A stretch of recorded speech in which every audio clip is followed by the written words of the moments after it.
Good afternoon, everybody. Welcome to Effective Resume Thursday. It is October 5th, 2023. Very glad you're with us this afternoon.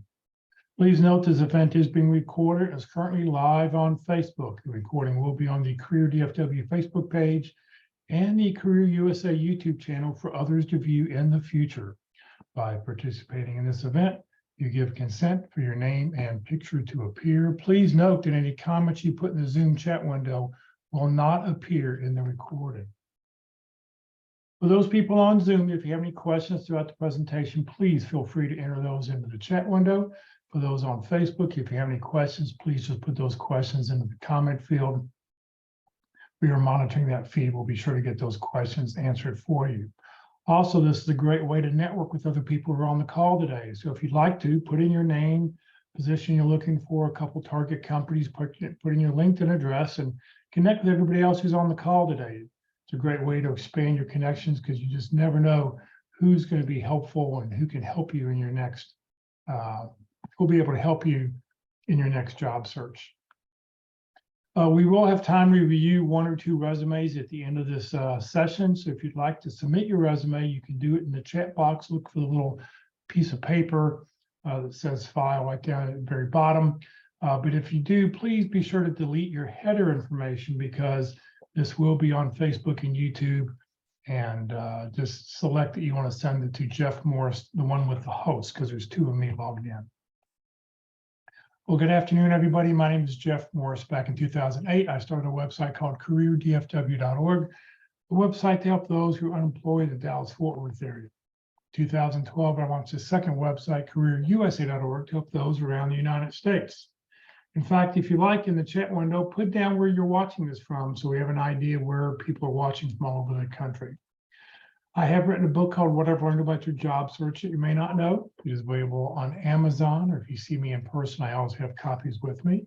Since 2007, I've been facilitating and leading the North Dallas Plano Career Focus Group. The group's been around since the late 1990s. I took it over in 2007 when the prior leader landed a job. And since 2017, I've been a member of the Practice Interview Team, also known as the PIC Group.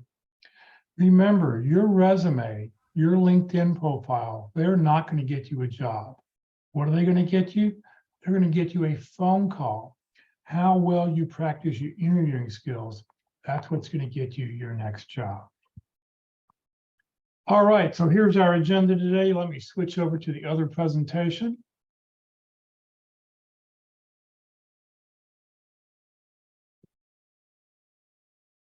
And we're going to talk a little bit about the ATS system. We're going to talk about a one-page bio. We're going to talk about a master resume.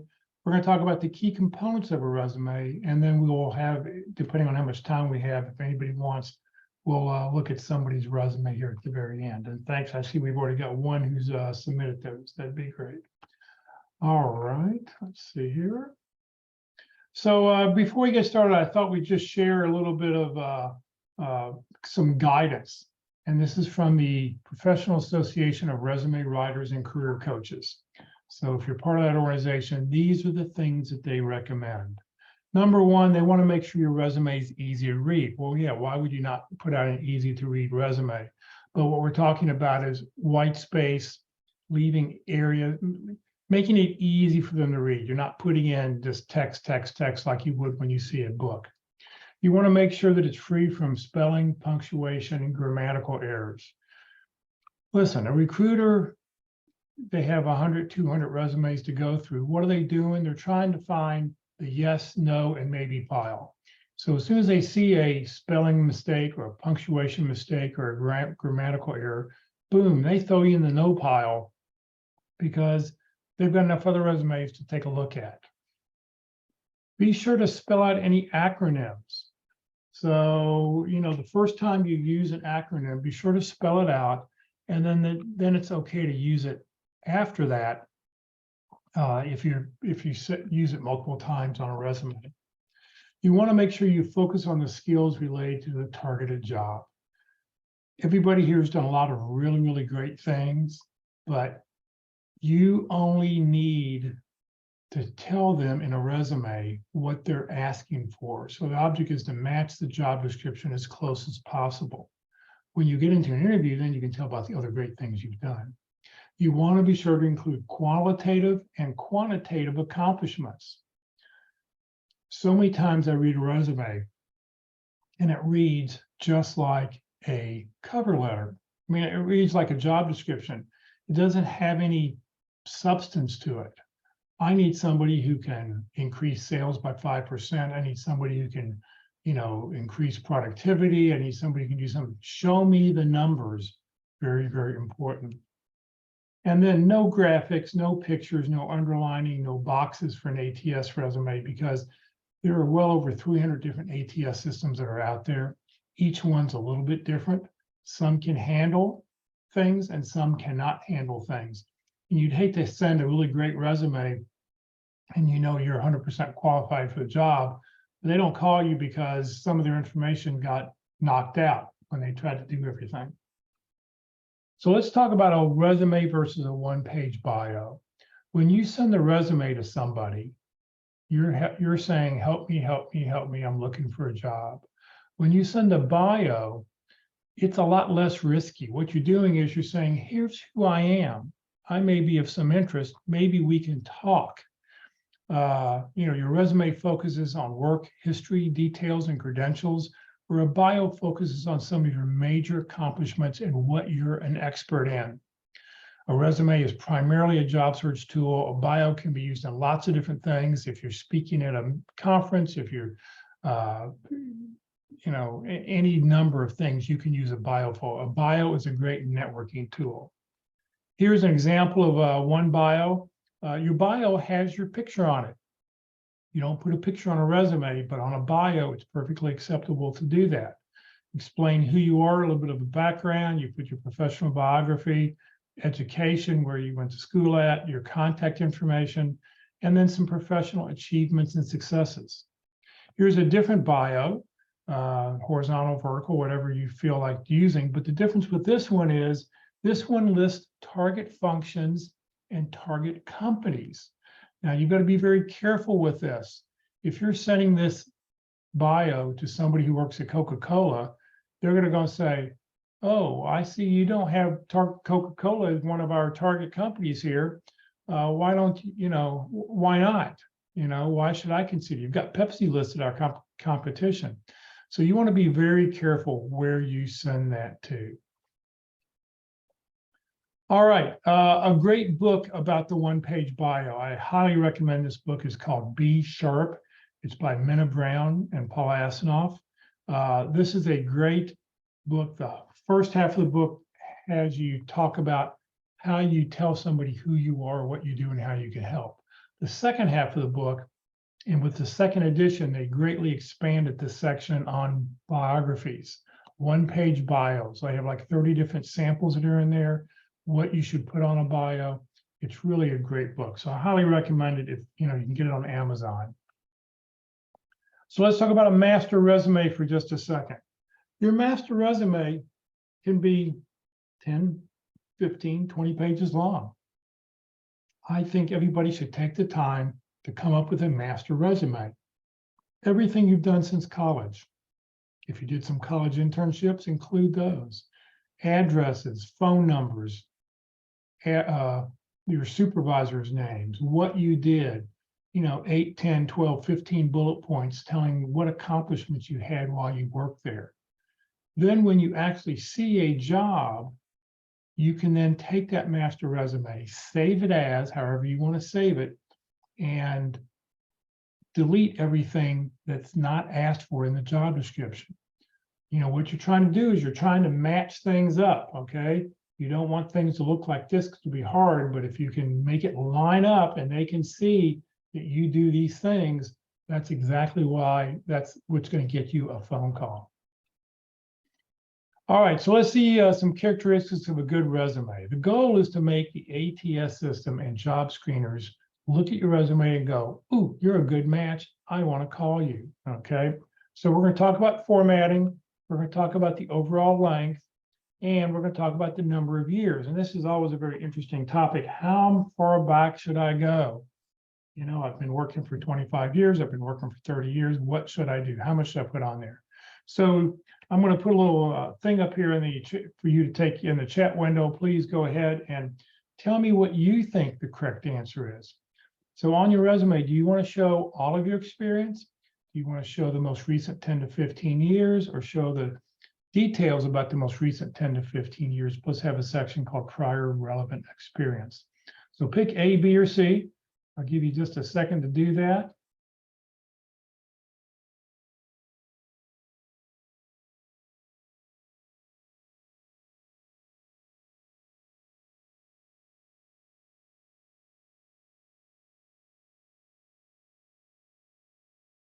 Okay, C, C, C, B, B, and C. All right, well, oh, there's some more, a couple of B's, there's a C.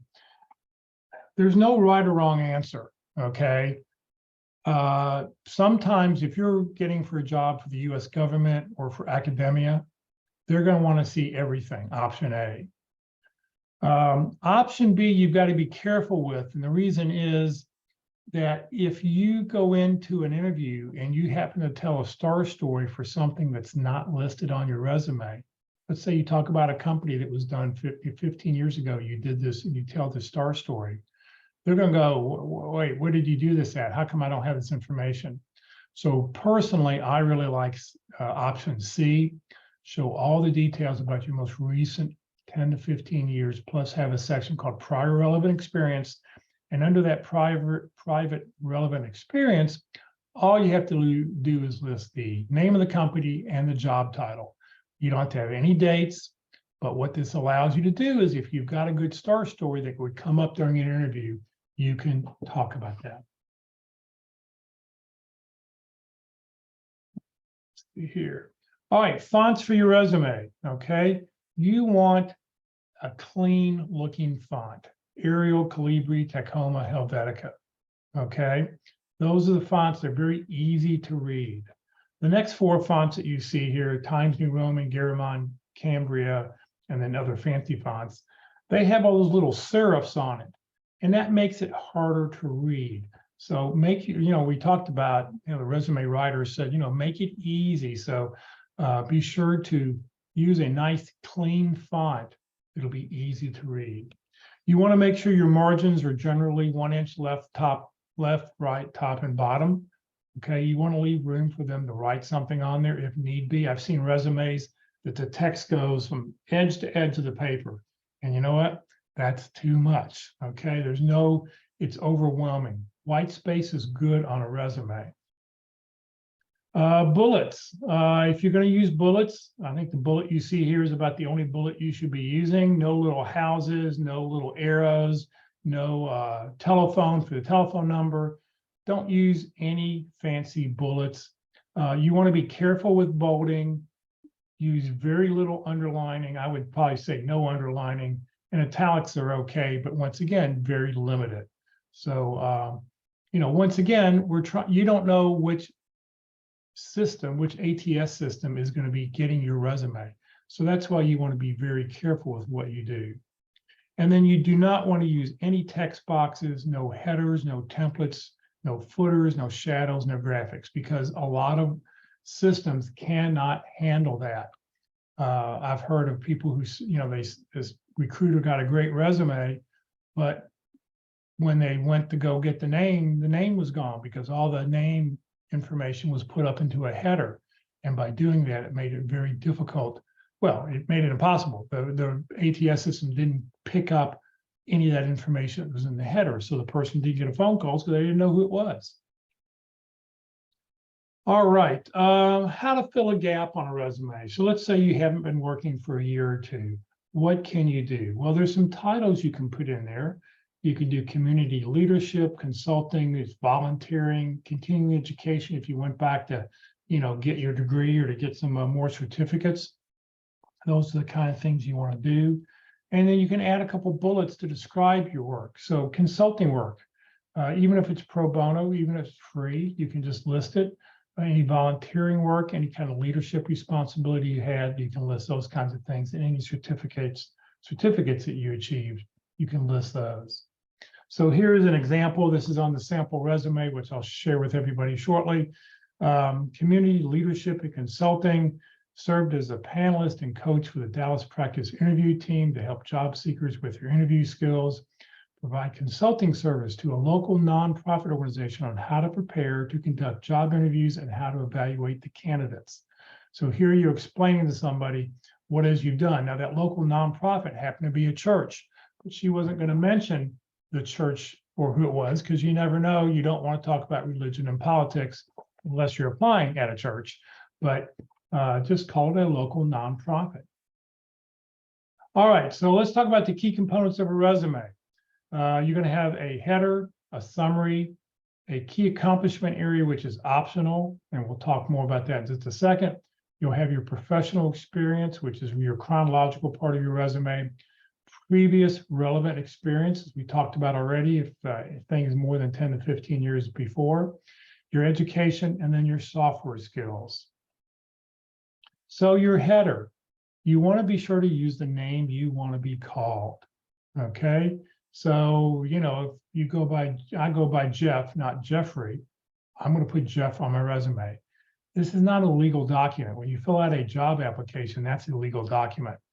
Put on here what it is you want to be called. If you have a hard to pronounce name, put in parentheses the phonetic spelling of the name. Make it easy for the person to be able to reach out and contact you. No contact information. Be sure to have your contact information on it. You do not need a physical street address. Just give us city, state, and zip. Your email address and your LinkedIn address should not be hyperlinks. Okay, so you know when you type those in Microsoft Word or on Pages, it automatically converts it to a hyperlink blue with the underline on it. Just go back on it, highlight it with your mouse, right-click on it, and you can remove the hyperlink. And the reason for that is, let's say if you're using a Gmail account, that G is going to fall down below where the line is, and the line, the ATS may or may not be able to pick up the correct letter for a Gmail account. So that's why we're saying they can still highlight it, copy it, and paste it in, but by removing the hyperlinks, you're making sure that everybody can get to it. All right, your summary profile. Your summary statement is not an objective. It's not what you're looking for. It's what can you do for the company. And so you're going to have a summary statement here about what it is you've done. And you're going to pull these keywords from the job description. And we're going to show you a job description and a resume, this resume side by side in just a couple of minutes. You want to put down the job title you're applying to if you've done it in the past. Now, if you've never done it in the past, you can't list it, but you want to list something that would be similar to explain to people what it is you're looking for. And then you want to list, I think, 9 areas of expertise. Now, when you list these areas of expertise, if I ever interview you at the Practice Interview Team, I'm going to say, well, so tell me what are your top three areas of expertise. They better be the top 3 listed here or the top 3 on the very left-hand side. Okay, you want to make sure those are the top 3. Don't tell me you're best at improving processes, customer-facing roles, and developing test plans. That's not going to make a lot of sense. But you're going to pull all these areas of expertise from the job description. All right, here's an optional section called Key Accomplishments. If you're in sales, and yes, I know everybody here is in sales, you're selling yourself, but if you're in sales and truly a salesperson, you may want to list 3 or 4 key accomplishment bullets. The problem with this is I want to also see this in the chronological part of your resume, so I know where you did it at and have a frame of reference for it. So it's fine to list this here, but also be sure to list it down in your experience section. All right, professional experience. Number 1, you want it to be chronological. Sometimes I'm sure some people, you may have heard of a functional resume. I think everybody's used to a chronological resume. Functional resume sort of raise the flag of, are you telling me the truth? What is this that's really going on here? I'm not sure, you know, are they trying to cover something up? You want to be sure to use parallel verbs, okay? And what we're talking about, and once again, this is a grammatical thing that could get your resume kicked out, is that I've highlighted in red and blue. Red are current terms. So in a current job, you're going to list analyze, ensure, serve. But if any past job you have, make sure your verbs are in past tense: engaged, translated, reduced, facilitated. Now you'll see that there's one past tense in the current job because that was a project the person worked on a couple of years ago and it's no longer active. So that's why they can use that as a past tense. Include a one-line description of the company. Listen, there are 1.7 million companies out there, or something like that, even more probably. I don't know them all. I've been doing this for 15, 16 years now, and every week I hear about somebody mentions a company that I've never heard of before. So on your resume, list a one-line description. Even if it's a Fortune 500 company, list something, let them know what the company is, what it does, one line only. And you want to make sure that let's see here.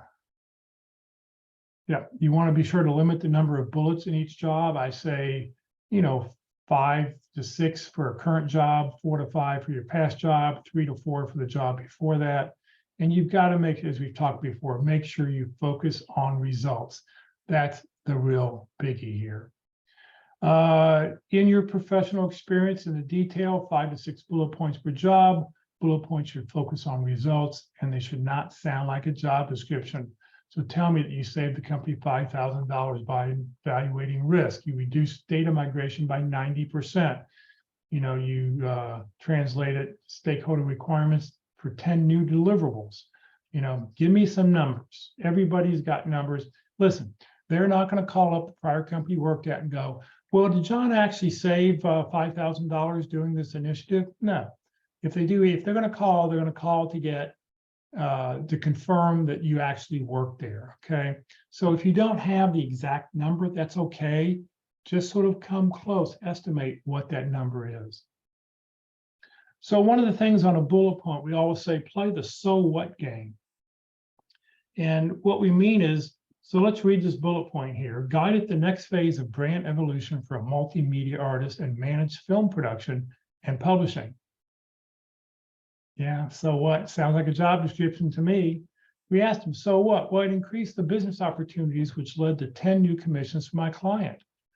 Okay, so let's rewrite your bullet to say increased business opportunities, including 10 new commissions for my client based on developing a full social media and PR strategy.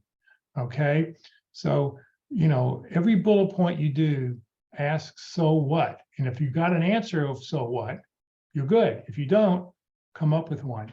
There's another recruiter out of the Houston area who does a great presentation, and he says your bullet points should be, this is what you did, followed by the words resulting in and the result, and keep it in that format. What you did, resulting in, and then the answer. And if you do that for every bullet point, you'll be playing the so what game. All right, what happens if you had multiple roles at one company? What should you do? How do you show this? All right, you do not want to put each one of those job titles with their dates out to the left. You want to have it next to their name. So what you want to do is you want to list one set of dates for the entire time you were there. And then you want to list the dates that you had each job next to the title. All right, you see that the titles here are bold, italicized, and the dates right next to it. All right, if you had all those dates out to the right underneath that long arrow, it would be confusing. It would make you look more like a job hopper. This shows that you're doing something in one, you've stayed at one place for a long time. I mean, you could have 5, 6, 7, 8 jobs at one place, if you were there for a long time, but just show it this way. This is the way to make it, it makes you look the best. What about companies that have changed names? Okay, you've got a couple options here. Number one, you can give the current name of the company followed by the old name. XYZ Company, formerly ABC Company. Or you can give the old name with the company first, possibly with the date of M&A. ABC Company acquired by XYZ Company in 2008. There was a gentleman here couple years ago who worked at Campbell Soups. Well, it wasn't Campbell Soups anymore because it changed name to this other name that I'd never heard of. Nobody'd ever heard of. Everybody here has heard of Campbell Soup, right? You've all heard of Campbell Soup. So I told them, be sure to put down Campbell Soup as the name of the company and then put down acquired by whatever the name of that secondary company is inside the brackets. Your education and software, you want to list your degrees, your degree, your major, city, your school, city, state. You don't have to put a date on there unless it's something you just got done. Let's say you just went back and got your MBA. You may want to put your MBA date up there as the most current, but that's one possibility. And then list your software skills. Make sure you pull the software skills that are in the job description. Make sure that those are all listed. Well, wait, but I've never really used Visual Studio before. I can't really list that. So what you may want to do is if you have used Canva, list Canva in parentheses, put down similar to Visual Studio. And what that does is that will make the keyword match, and then you're not fibbing with what's going on. You're telling people you've done other programs just like that. So that's that's what you should do. If you do not have a degree, I would suggest you write something like this: school, city, state, area, or major area of concentration, and then put in parentheses X number of hours. You can also put X number of hours scheduled to complete degree in fall of 2024, if you're currently working on that. So, don't fib. Remember, there was, if you remember, up in at Notre Dame, they hired a football coach, and 2 weeks later he got fired because they found out he fibbed on his resume by posting a degree that he did not have. So tell the truth. All right, so what we want to do now is we want to align a resume to a job description. So on the left-hand side, you see a job description. On the right-hand side, we've taken the resume, we shrunk it down to just 1 page because there's not enough room for 2 pages. And so we want to compare. So the key here is get a highlighter, print it out, get a highlighter, highlight what you think is important on the job description, and then go to your resume. Do I have those things on my resume? So business analyst. So you've got the job title up there right up high to let people know this is what you're applying for, an innovative business analyst. That you're looking for business requirements. You've got those in your first paragraph. You improve processes. So you've got that as an area of expertise. Cross-functional. People always love cross-functional. It's a great term. Throw that in there. Make sure that that gets copied over onto your resume. Agile, Scrum, Visual Studio. Make sure those things appear in either area of expertise or under software skills, whatever is appropriate. Multiple sources, user manuals, process flow charts, user interface. Make sure those things all match. So remember, keywords are very, very important. For an ATS system, it's all about matching a keyword. It's the same thing when a recruiter who pays LinkedIn for the recruiting package, when they're putting in something, they put in a job title and some skills. They're doing the exact same thing. It's a keyword search trying to find the best candidate. You have to remember, resumes are scanned. They are not read. Probably the only person who may read your resume in detail could be the hiring manager. But for the most part, recruiters, they'll spend maybe 7 to 10 seconds looking at your resume. So you want to make it easy to read. You want to make it obvious that this is what you're applying to and that you've got the skills they're looking for. A resume will not get you a job, only a phone call. I mentioned that at the beginning of this conversation. You've got to, you've got to be prepared, on what to do. So if you're in a job search and you're getting phone calls, your resume must be pretty good. If you're getting that and you're answering those phone calls, but you're not getting interviews, or you're getting interviews, but you're not getting to the finals, it's probably interviewing skills you need to work on if you're getting those initial phone calls. So when you do get that phone call, you never know why they asked. You never know why they called you. Ask them, hey, thanks for calling. What was it on my resume? What was it on my LinkedIn profile that made you reach out? I hear people all the time say, yeah, I got a call from a recruiter this week. And I said, so did you ask them what was it on your resume? And they go, oh, no, I didn't think about that. If you know what's of interest to them, you know what to focus on, how to keep the conversation focused in on that particular subject. So always ask them, ask. Very, very important. All right, so let's take a look at a resume. I tell you what, first thing before I do that, I'm going to post some documents into the chat window. If you cannot download these documents, I will show you a location where you can go do that at. So give me here just a second to get these all loaded up here.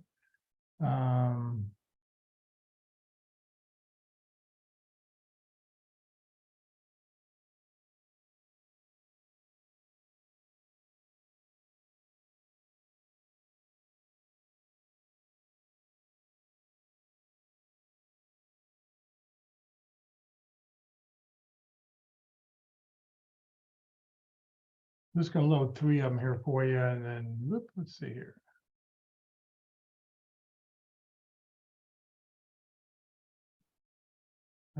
Let's see here. I have one more document to upload for you.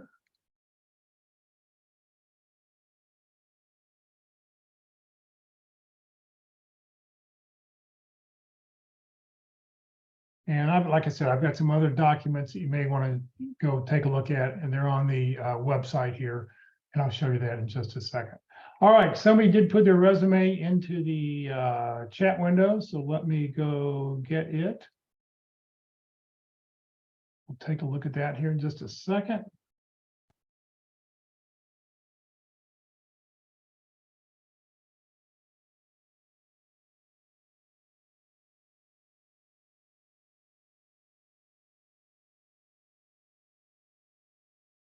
All right, I think everybody can see this. Let me make it a little bit bigger. Let me move a few things out around here.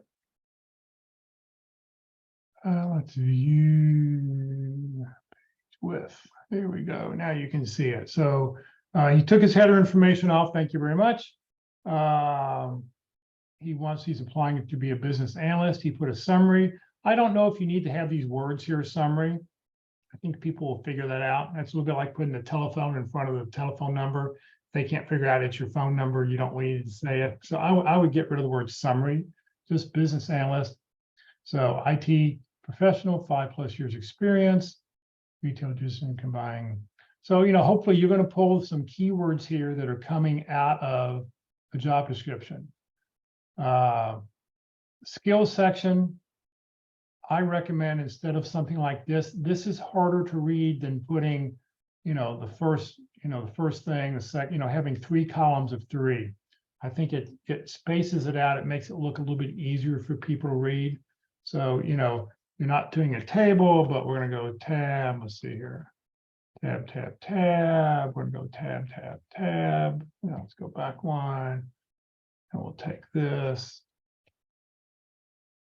Whoop. Testing. This is, I would,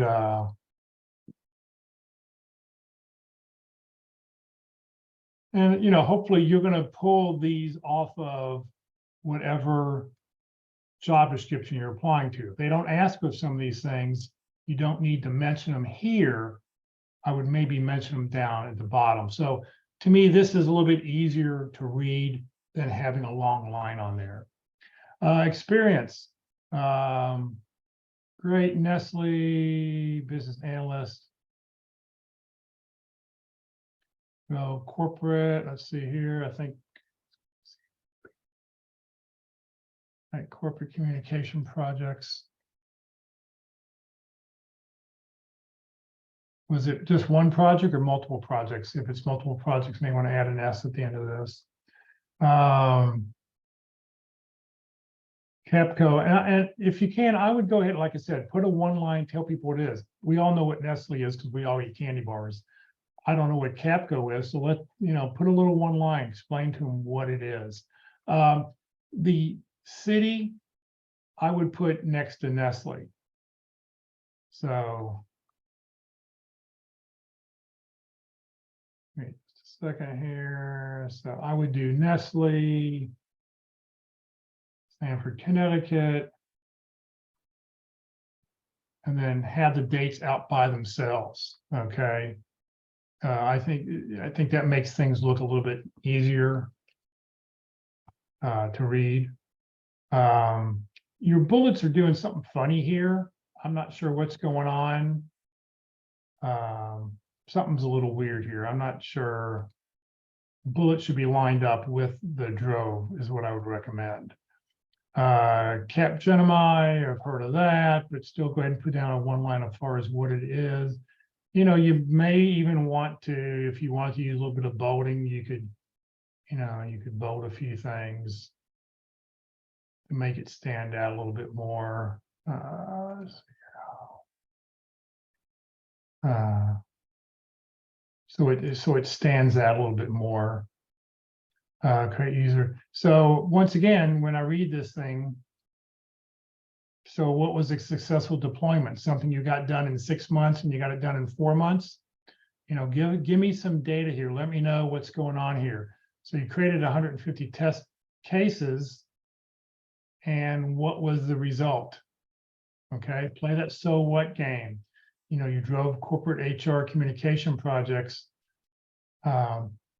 and you were 100% on time. You were just, give me something to let me know, because if I'm looking for somebody who can do this, I want to know the details as far as how it is you've done that. Education, perfect. Like I said, you don't need to list that if you don't want to. And certificates, perfect. That's great to put on here. Once again, I think I would bold, you know, bold these sections so they sort of stand out a little bit more from everything else on the resume. But no, I mean, overall, I think this is pretty good. Good basic format. Just move the cities over so people only see the dates over here on the right-hand side. All right, let's see here. Did I see somebody else? Let me see here. A couple more new messages. Somebody else sent me a resume. So any questions with this resume before I move on? Comments? You want to make it easy for somebody. Also, I would change the font, because once again, this font is got the little serifs on there. And let's see here, Control A. Let's see what happens if I change it to Calibri.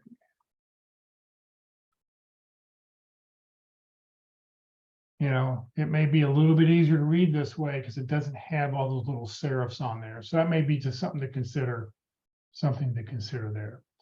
All right, let me let's say that. Let me download this other resume.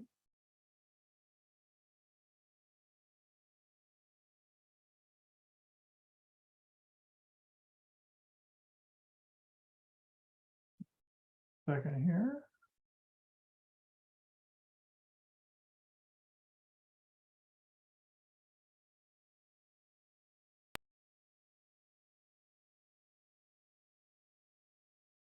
Okay, now, so you got rid of some things, which is great. Thank you very much.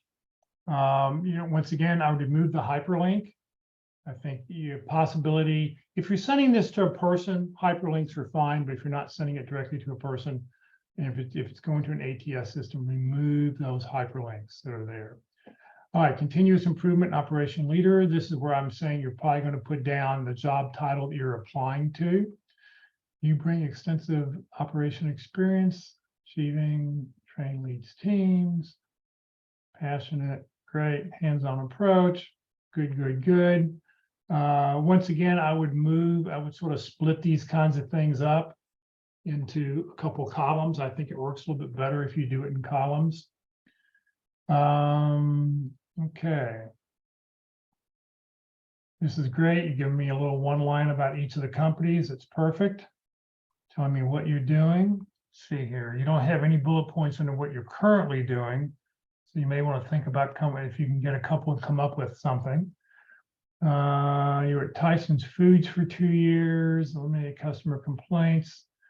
Do you have any numbers? You know, did you take complaints from, you know, 20% to 10% or something that you can put in there? You led a campaign developing, you know, during the sandwiches assembly process. Yeah. So what did you, how did it improve something? Give me some details. That would be great. 2019, perfect, perfect, perfect. Okay, and as you can see, this is a great example that my printer, let's see here, that my printer, because of the way my computer is formatted, I have one oddball line here on a whole page before you hit page 2. I'm not really sure that you need to put page 2 anymore and this kind of stuff on there because most people don't print out resumes. So your resume is not going to get lost. You can probably get by keeping everything all together. So let's see here. Yeah, you can close. All right, Hardak. You know, you've got short little margins, you've got 1/4 inch margins here. And I would recommend that, you know, you go to a little bit bigger margin if possible. Goodyear, additional relevant experience. This is great. You put a couple bullet points, which you can do if you want. You don't have to. This is great. Tells me what it is. So if there was a story to one of these, you know, a star story that you were going to tell in a current job, it makes sense. You know, recognitions. I don't know if people really care about that. I don't know if in a resume they would want to know that. It's not going to help you with an ATS system. If you're applying online, it's not going to make any difference. I would maybe save the space to make the margins a little bit bigger. Education, Bachelor of Art, perfect. Associate of Arts, Professional Development, great. Professional organizations, not sure it really makes any difference. I don't think people, when you're applying on an ATS system, that's not going to mean anything to the applicant tracking system. It may mean something when you're meeting somebody in person. What I don't see on here is like, what software programs have you used? I mean, I guess you may have, I don't know, it's TPM software program or DMAC, I'm not really sure. But I don't see like software skills. Make sure you add your software skills, especially if they talk about them in the job description. Any comments or questions?